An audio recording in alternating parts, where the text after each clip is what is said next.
वित्त मंत्री निर्मला सीतारमण ने बजट के दौरान कई बड़े ऐलान किए। इसमें एक बड़ा ऐलान है डिजिटल करेंसी का। बजट भाषण के दौरान वित्त मंत्री निर्मला सीतारमण ने डिजिटल करेंसी यानी डिजिटल रूपी की बात कही। वित्त मंत्री ने कहा कि वित्त वर्ष 2022-2023 की शुरुआत में ही RBI की डिजिटल करेंसी को लॉन्च किया जाएगा। इस पर RBI की तरफ से काम जारी है। सरकार का मानना है कि डिजिटल करेंसी इकोनॉमी के क्षेत्र में यह एक क्रांतिकारी कदम साबित होगा। लेकिन ये डिजिटल करेंसी क्या है, इसका इस्तेमाल कैसे होगा, इसे लेकर आमजन के मन में कई सवाल है। कुछ पॉइंट में हम आपको समझाते हैं डिजिटल करेंसी और इसके फायदे। ये होती है डिजिटल करेंसी, ऐसे होता है इसका इस्तेमाल। डिजिटल करेंसी का पूरा नाम सेंट्रल बैंक डिजिटल करेंसी है। इसे रिजर्व बैंक जारी करता है। इसे सरकार की मान्यता मिलती है। ये केंद्रीय बैंक की बैलेंस शीट में भी शामिल होती है। इसकी खासियत ये है कि इसे देश की सॉवरेन करेंसी में बदला जा सकता है। भारत के मामले में आप इसे डिजिटल रुपया कह सकते हैं। डिजिटल करेंसी दो तरह की होती है, रिटेल और होलसेल। रिटेल करेंसी का इस्तेमाल आम लोग और कंपनियां करती हैं। होलसेल डिजिटल करेंसी का इस्तेमाल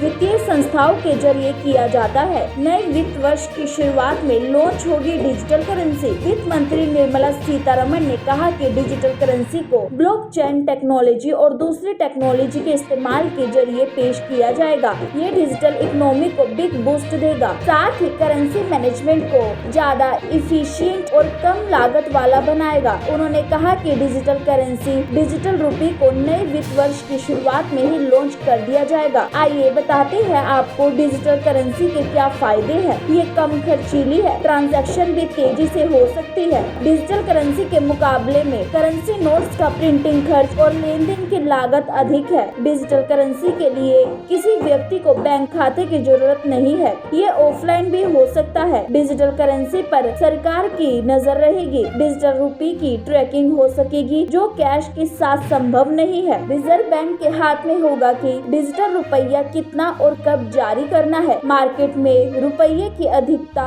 या कमी को मैनेज किया जा सकेगा। डिजिटल और क्रिप्टो करेंसी में क्या अंतर है? डिजिटल करेंसी को उस देश की सरकार की मान्यता हासिल होती है जिस देश का केंद्रीय बैंक इसे जारी करता है। क्रिप्टो करेंसी एक मुक्त डिजिटल एसेट है। ये किसी देश या क्षेत्र की सरकार के अधिकतर क्षेत्र या कंट्रोल में नहीं है। बिटकॉइन जैसी क्रिप्टो करेंसी डिसेंट्रलाइज्ड है और किसी सरकार या सरकारी संस्था से संबंध नहीं है। रिजर्व बैंक का प्रस्ताव है कि देश में डिजिटल करेंसी को भी बैंक नोट की परिभाषा में रखा जाए, यानी डिजिटल करेंसी को भी बैंक नोट की तरह देखा जाए। इसके लिए RBI ने कानून में संशोधन का प्रस्ताव दिया है। सेंट्रल बैंक की डिजिटल करेंसी को ट्रांसफर करने के लिए इंटरमीडियरीज की जरूरत होगी। मार्च से शुरू होने जा रहे वित्त वर्ष में शॉपिंग करने के लिए पर्स में कागज के नोट रखकर बाजार जाने की जरूरत नहीं होगी, क्योंकि आप डिजिटल रूपी के जरिए सभी तरह के पेमेंट कर सकते हैं। Bureau report, Divya Delhi news.